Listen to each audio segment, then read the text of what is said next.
Hi hello friends, എല്ലാ കൂട്ടുകാർക്കും ചെമ്പനീർ പൂവിന്റെ പുതിയൊരു റിവ്യൂയിലേക്ക് സ്വാഗതം. അങ്ങനെ നമ്മുടെ ശ്രുതിയോട് അച്ഛനെ എത്രയും വേഗം ഇവിടെ കൊണ്ടുവരാം, നിന്റെ അച്ഛൻ എന്തി എന്നൊക്കെ ഇങ്ങനെ ചന്ദ്ര ദേഷ്യപ്പെട്ട് ചോദിക്കുന്ന സമയത്ത് ശ്രുതിക്ക് വേറെ മാർഗമൊന്നുമില്ലാതെ ആ ബീരാനെ ഒന്നും കൂടി വീട്ടിലേക്ക് വരുത്തിക്കുകയാണ്. എന്നിട്ട് അയാളെ കൊണ്ട് പറയിപ്പിക്കുന്നുണ്ട്, ശ്രുതിയുടെ അച്ഛൻ മലേഷ്യയിലെ ജയിലിലാണ്, ചെറിയൊരു ബിസിനസിന്റെ പ്രശ്നമൊക്കെ കാരണം പാർട്ട്ണർ ചതിച്ചതാണ്, അങ്ങനെ അയാൾ ജയിലിലാണ് ഇപ്പോൾ എന്നുള്ള കാര്യമൊക്കെ ഇങ്ങനെ പറയുമ്പോൾ ശ്രുതി നല്ല ഇങ്ങനെ കരയുന്നൊക്കെ പോലെ അഭിനയിക്കുന്നുണ്ട്.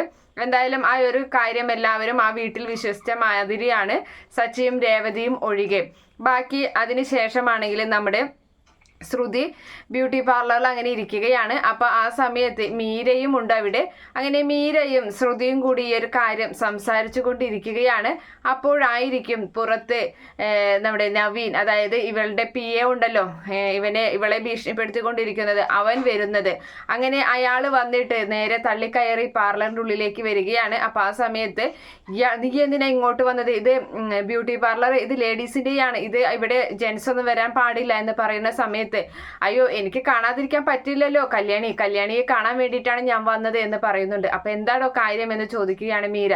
അപ്പൊ കാര്യം ഞാൻ എന്താണെന്ന് വെച്ചാൽ പറയാം. അത് പിന്നെ ഞാനൊരു കല്യാണം കഴിക്കാൻ തീരുമാനിച്ചു. അപ്പൊ തന്റെ കല്യാണം കഴിഞ്ഞ് ഒരു ഭാര്യയും ഒരു കുഞ്ഞുമുള്ളതല്ലേ, പിന്നെയും കല്യാണം കഴിക്കാൻ പോവാണോ എന്ന് ചോദിക്കുന്നുണ്ട്. എന്റെ ഭാര്യ ഇപ്പൊ എന്റെ കൂടെ ഇല്ലല്ലോ, അത് കല്യാണി കാരണം പിണങ്ങിപ്പോയതല്ലേ, എന്റെ ഭാര്യയും ഇല്ല, ഇപ്പൊ എന്റെ കൂടെ കുഞ്ഞുമില്ല, അതുകൊണ്ട് രണ്ടാമത് ഞാനൊരു കല്യാണം കഴിക്കാൻ തീരുമാനിച്ചു. താൻ എന്ത് വേണേലും ചെയ്യ് എന്നിങ്ങനെ മീര പറയുന്നുണ്ട്. അപ്പോ ആ സമയത്ത് ശ്രുതി ചോദിക്കുന്നുണ്ട്, എന്തിനാ താനിപ്പോ അത് പറയാനാണോ ഇങ്ങോട്ട് വന്നത് എന്ന് ചോദിക്കുമ്പോൾ, അല്ല എനിക്ക് എന്റെ കല്യാണത്തിന് വേണ്ടി കുറെ പൈസ ചെലവും കാര്യങ്ങളൊക്കെ ഉണ്ട്, അതുകൊണ്ട് തന്നെ എനിക്ക് എൻ്റെ ATM കാണാൻ വേണ്ടി ഞാൻ വന്നതാണ് എന്ന് പറയുന്നുണ്ട്. അപ്പോൾ ശ്രുതി പറയുന്നുണ്ട്, മനസ്സിലായില്ല.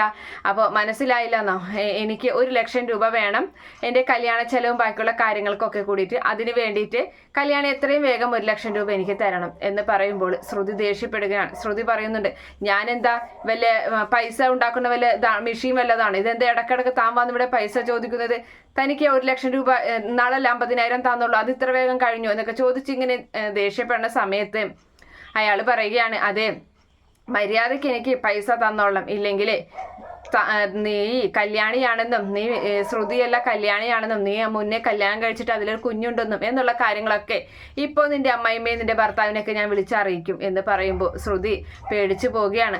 അങ്ങനെ അവിടെ തർക്കങ്ങളും കാര്യങ്ങളായി നിൽക്കുന്ന സമയത്ത് തന്നെയാണ് ശ്രുതി പുറത്തു വരുന്നത്. അതായത് ഇവര് പാർലറിന്റെ ഉള്ളിലാണ്. അപ്പോൾ പുറത്തായിട്ട് നമ്മുടെ ശ്രുതി വരികയാണ്. അപ്പൊ ശ്രുതി അവിടുത്തെ സ്റ്റാഫ് തടഞ്ഞു നിർത്തുന്നുണ്ട്. അയ്യോ സാർ ഇപ്പൊ അങ്ങോട്ട് പോകരുത്, അവിടെ തിരക്കിലാണെന്ന് പറയുമ്പോൾ എന്റെ ഭാര്യയെ കാണാനാണ് ഞാൻ പോകുന്നത് എന്നും പറഞ്ഞ് ശ്രുതി, അങ്ങനെ അവർ തമ്മിലായ ഒരു തർക്കങ്ങളും കാര്യങ്ങളും, അവിടെ ഒരു ചെറിയൊരു ബഹളം ഇവരെ അകത്ത് നിന്ന് കേൾക്കുകയാണ്. അങ്ങനെ മീര ഓടിച്ചെന്ന് ആ ഡോറ് പതുക്കെ തുറന്നു നോക്കുകയാണ്. അപ്പൊ ശ്രുതിയെ കാണുന്നുണ്ട്. അപ്പൊ മീര ഓടി വന്നിട്ട് പറയുന്നുണ്ട്, ശ്രുതി വന്നിരിക്കുന്നു പുറത്ത് എന്ന് പറയുമ്പോൾ അയ്യോ. അപ്പോ അവനോട്, അതായത് ആ നവീനോട് പറയുന്നുണ്ട്, ഇതിലെ പൊക്കോ, ഈ ഡോറ് വഴി പൊക്കോ എന്ന് പറയാണ്. അപ്പൊ എന്റെ പൈസ അത് തരാടോ എങ്ങനെയെങ്കിലും പോ എന്ന് പറഞ്ഞിട്ട് അങ്ങനെ അയാളെ അവിടെ നിന്നും പറഞ്ഞയക്കുകയാണ് ശ്രുതി. അപ്പോഴേക്കും ശ്രുതി അവിടേക്ക് വന്നു. അങ്ങനെ ശ്രുതിയോട് പറയുന്നുണ്ട്, അതെ ആ കാനഡയിലേക്ക് പോകേണ്ട കാര്യം. അപ്പോൾ ആ സമയത്ത് ശ്രുതി പറയാണ്, അന്ന് അത് 14,00,000 രൂപ വേണ്ട ശ്രുതി, അത് എവിടെ നിന്ന് കിട്ടാനായെന്ന് ചോദിക്കുന്നുണ്ട്. ശ്രുതി മനസ്സ് വെച്ച് കഴിഞ്ഞാൽ എനിക്ക് ആ 14,00,000 കിട്ടും, ഞാൻ അതെങ്ങനെയെങ്കിലും പോയതിന് ശേഷം എനിക്ക് പൈസ കിട്ടുമ്പോൾ ഞാൻ നിന്റെ അച്ഛനെ തിരികെ കൊടുക്കുക, എന്തെങ്കിലും ചെയ്യാം, നീ നിന്റെ അച്ഛനോടൊന്ന് ചോദിക്കൂ, 14,00,000 അല്ലേ വേണ്ടു എന്നിങ്ങനെ ചോദിക്കുകയാണ്.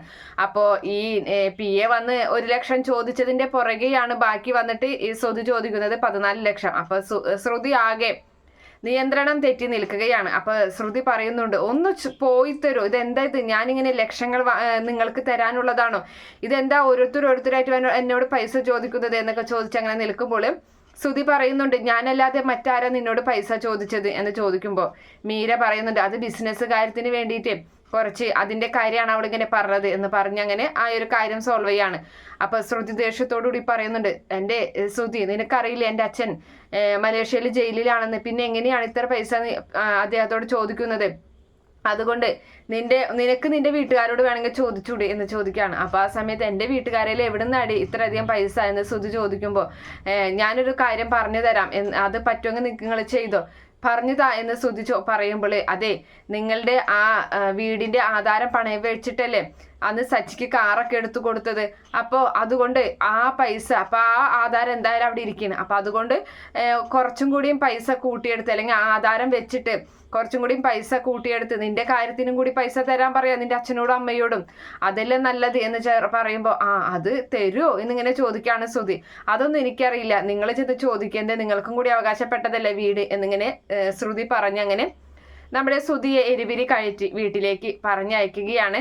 എന്തായാലും വീട്ടിൽ ചെന്ന് ചോദിക്കുമ്പോൾ നല്ല പൊട്ടിത്തെറി തന്നെയാണ് ഉണ്ടാകാൻ പോകുന്നത്. അതെന്താണെന്നൊക്കെ നമുക്ക് അടുത്ത റിവ്യൂവിൽ പറയാട്ടോ. ഓക്കെ ഫ്രണ്ട്സ്, എന്തായാലും ഈ റിവ്യൂ നിങ്ങൾക്ക് ഇഷ്ടപ്പെടുകയാണെങ്കിൽ ഈ ചാനൽ ഒന്ന് സബ്സ്ക്രൈബ് ചെയ്ത് അതുപോലെ തന്നെ ലൈക്കൊക്കെ ചെയ്ത് സപ്പോർട്ട് ഉണ്ടാവണേ. By, thank